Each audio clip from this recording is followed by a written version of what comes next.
Hey, number one Marmaduke fan here, and it's time once again for No Hate Watching. I'm making this a series. It's the second installment. It's a series now. The show where I say whether or not I'm going to watch a show. Spoilers. So I tried to watch the first episode of Vox Machina. My conclusion is I don't like it. So because this series is No Hate Watching, I'm not going to hate watch anymore Vox Machina. But I will talk about what I thought about it and why I'm calling it here. So time for some, since this is the Rambly video, it's time for some Marmaduke lore. So the reason I watched The Legend of Vox Machina is I have an IRL friend who is D&D nerd, and he thought, man, Marm, I bet you'd love Legend of Vox Machina. And our shared interest in D&D has kind of been our ongoing conversation. So gave it a shot. Let's see here. All right, so here's the thing about Vox Machina, the channel. I don't know much about them. I know they're like a big D&D channel, and my friend actually mentioned that he's one of these guys who Vox Machina introduced him to D&D and got him interested into D&D. The last time I mentioned anything about Vox Machina, I tried to read one of their comics, and I could just tell by reading the comic this wasn't made for me. You have to actually be some kind of Vox Machina fan to know who the heck these characters are and what's going on and why to be invested. So I took a break and didn't consume any more Vox Machina materials. I think I've mentioned this before, but I never played D&D my entire life until just last year. So I've always been kind of casually interested in D&D as an outsider, and one of the interesting things about Vox Machina is they're almost involved in this culture war for D&D nerds. And for me, I have no dog in this pony fight, but I can't help but get interested in all the nerds arguing about their hobbies. The basic argument is there are these old school guys who think that D&D should be like a hard, tough game. So you actually shouldn't care that much about your character. You should actually expect your character to get killed off. The point of playing D&D isn't to role play your character and make a story. The point of D&D is to get absorbed into this tough math nerd gamer world. It's to me, it's sort of like they're saying this is like playing an old school platformer game where even if it's really frustrating and you die a lot, the fun is that it's really frustrating and you die a lot until you get better and better at the game. It's overcoming the challenge. That's the fun. And then the new school idea is it's a little bit more about storytelling. It's about role-playing as your characters. You think of the backstory, and you and your friends come together and tell a story. And of course, these two factions meme and make fun of each other. I think the old school nerds make fun of the new school nerds by calling them theater kids, right? Because it's like improv theater, but D&D. Now, because I have no dog in this pony fight, right? To me, I sort of see the point of both sides. I'm literally a theater kid. I've literally done improv theater. And when I did that one D&D session, it was much more the new school of thought. Less emphasis on rules and math in particulars and more emphasis on you kind of embodying your character. And it was fun. It was fun for me to make up a character and figure out who he was and get into his head and get into his backstory. So I actually kind of see both sides of that little D&D culture war. It's fun to create a character and become that person, but it's also fun maybe to not worry so much about the character building stuff and just get into a big, rich, war campaign kind of world. So the question is Legend of Vox Machina a story that can be a good story all on its own without you caring about the Vox Machina channel and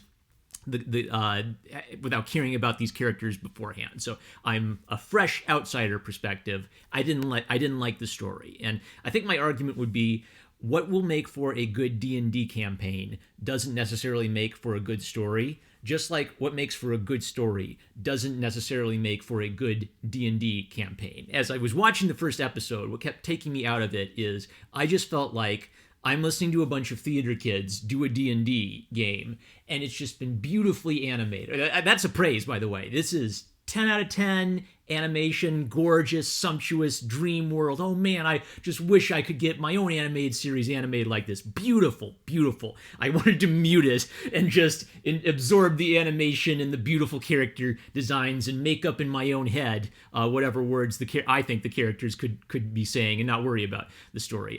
Maybe there was like maybe like the CGI dragon. I didn't think the CGI dragon fit with everything else, so maybe 9 out of 10, but just chef's kiss on the animation. So credit where it's due.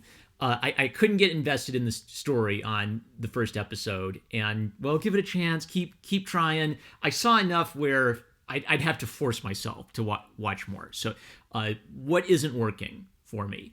The characters all sound modern. Now, that is clearly intentional. They open up in the first scene showing you this band of heroes, and then just as it's the narrator setting up this epic band of heroes, they all get crushed and sliced apart brutally, and they're all saying, "Oh, F, oh, God, oh, F," right? And so the point is, oh, ha, ha, ha. It sets you up to think these are legendary epic heroes, but really they get squished and smushed around in R-rated violence played for laughs. So it's telling you this isn't a Tolkien fantasy world. This is a fantasy world where people say the F word, and we're not afraid to have R-rated violence and cynical black humor about everything. And that's a consistent element from that point on. When the main characters show up, they talk and think and express themselves like modern 21st century people, to the point where there's a gag where the bard is playing his little lute or whatever, his little mini guitar, and then he breaks into a hip-hop rap. It's funny because medieval people in fantasy times don't have hip-hop. He's doing a thing that's anachronistic to a medieval setting, right? It's basically like Shrek. And if you're the first person to do Shrek is actually a really clever idea. It's funny to make fun of Disney movies, but with a cynical sense of humor. If you're the first person to make fun of Disney movies with a cynical sense of humor. But if everything's Shrek, it gets old, and I want a sort of old school, sincere story. So maybe the thing about Vox Machina is this might be the type of story that could really land for you if it's the first example of a story like this you've seen where, oh man, it's cynical. It's like Tolkien, but it's cynical, right? But for me, I'm jaded by this, and I want to get back to the books of my youth where it was all very heartfelt and sincere and sweet. So that was one thing that bugged me. I want to talk a little bit more about the modern problem. So it's a little bit like Avatar: The Last Airbender on steroids. So I love Avatar: The Last Airbender, but one thing I don't like about Avatar: The Last Airbender is the main kids in the cast sort of talk and think like a 21st century kid who's been teleported back into this world. They don't use like hip hop, cringy teenage isms, but for example, Katara complains about her brother being sexist in the first episode. Do you think that tribal people in ancient times, the girls were kind of like modern feminist girls walking around complaining about sexism? No, not really. That's a modern kid's way of thinking. Now, the reason it doesn't bug me in Avatar is it's very, very slight. Yes, Katara makes fun of people for being sexist, and she doesn't like how the Northern Water tribe is patriarchal, right? But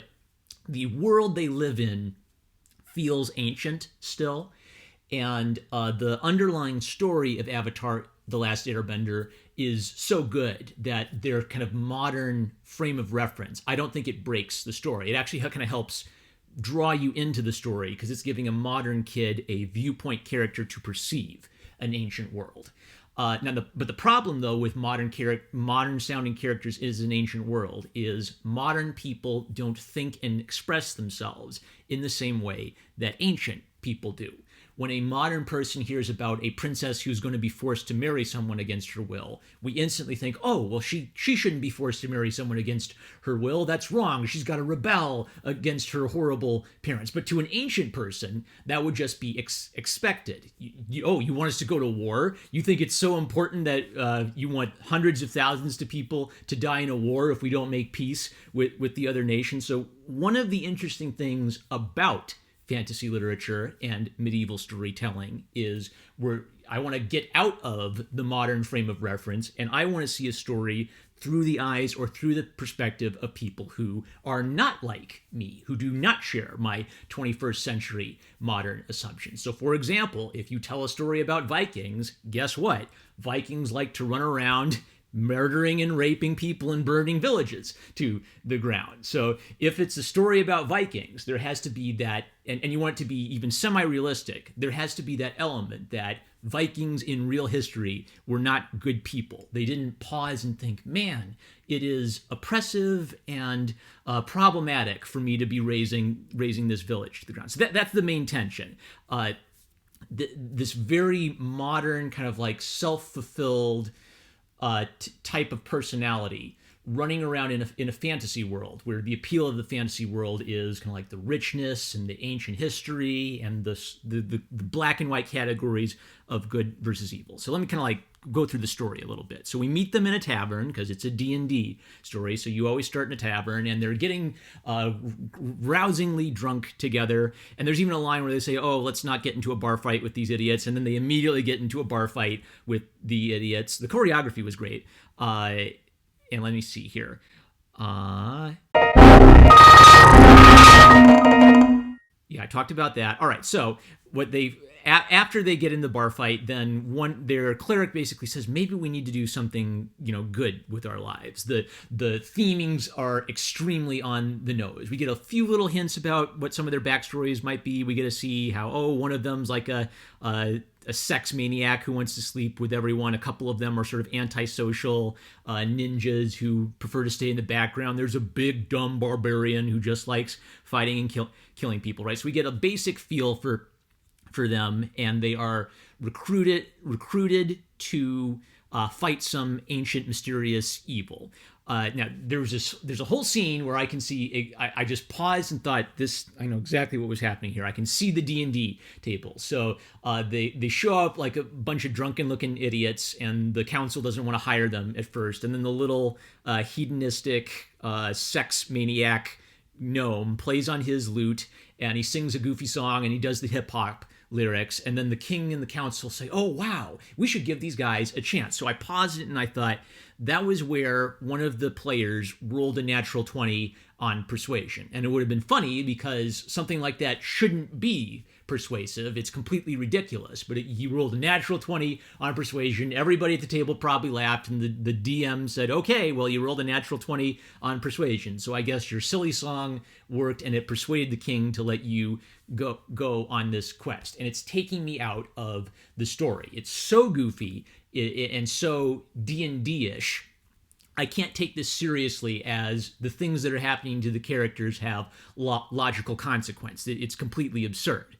Now, towards the end, here's one thing I did like. Towards the end, they had a theme where they fight this dragon. The dragon goes and murders a bunch of people in a village, and they see the destruction, and it sort of sobers them up. It's like, we actually have a response. We can't just be a bunch of goofballs serving our own interests and just running around looking for gold. Maybe there is something more meaningful we can do, and it's kill that effing dragon. Let me talk about the use of the F word. They drop the F word a lot, and there's a point to it. The point to it is to make the comedic statement that we're not like Tolkien. You wouldn't hear him say the F word in Lord of the Rings, so it's funny when we say the F word. And they use the F word a lot to the point that the F word loses any significance. Like my view of the F word is, I don't think it's always a sin to use the F word, but if you overuse it, it loses all of its warmth. So a great example of the use of the F word is Die Hard, where he says, yippee-ki-yay, mother... And when he says yippee-ki-yay, mother...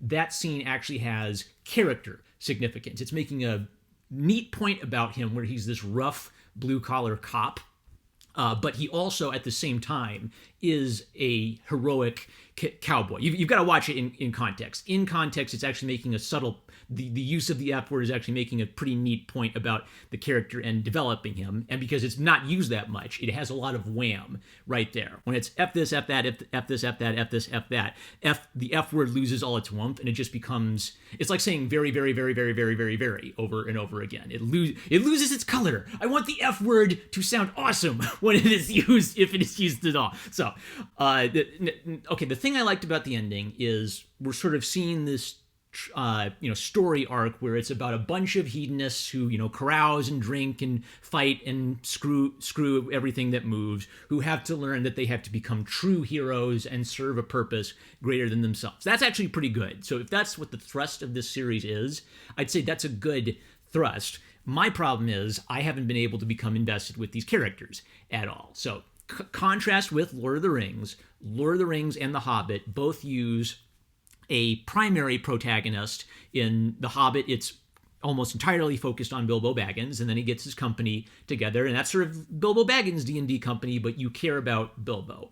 In Frodo's story, it's a bit more expansive. We don't just care about Frodo. We follow Frodo, we follow Sam, we follow Merry and Pippin, and we follow everybody in the company, and they all get much more fleshed out than the company does in the Hobbit. But Frodo is the through line. We have one character who we primarily focus on, and the D&D fantasy element is kind of what's helping serve Frodo's story and build upon Frodo's story.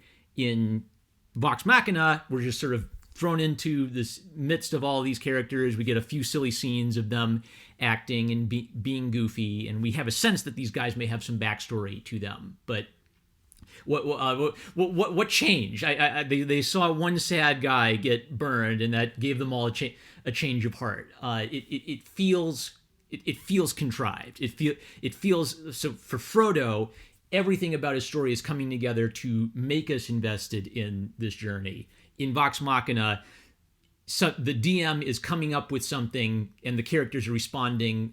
It's the style of a story. It's like following the pattern a story's supposed to follow, but I need to be inside the character's mind for a heroic decision to matter. So that's it. So because I didn't enjoy it, I'm not going to force myself to watch anymore. If you'd like a really cynical, really hard R-rated fantasy series, you might get a kick out of that. And maybe the rest of the series is building on the heroic theme that's hinted at in the first episode. But I just can't get into it because I need a little bit more of an ancient view. Or okay, now, let me think about that. I'm not against having a sense of humor. Like, I'm not against taking a fantasy archetype and saying, well, what if it's a fantasy archetype, but the characters act in a really goofy or outrageous manner for comedic effect. But what I need that to be on top of is I need that goofiness to be on top of a cast of characters that I care about, and it's communicated to me why I should care about these characters from the beginning. So that's what lost me on Vox Machina. No hate watching, so I'm not going to force myself to watch anymore. But those are my thoughts. I'm #1 Marmaduke fan. I love you guys. Catch you later.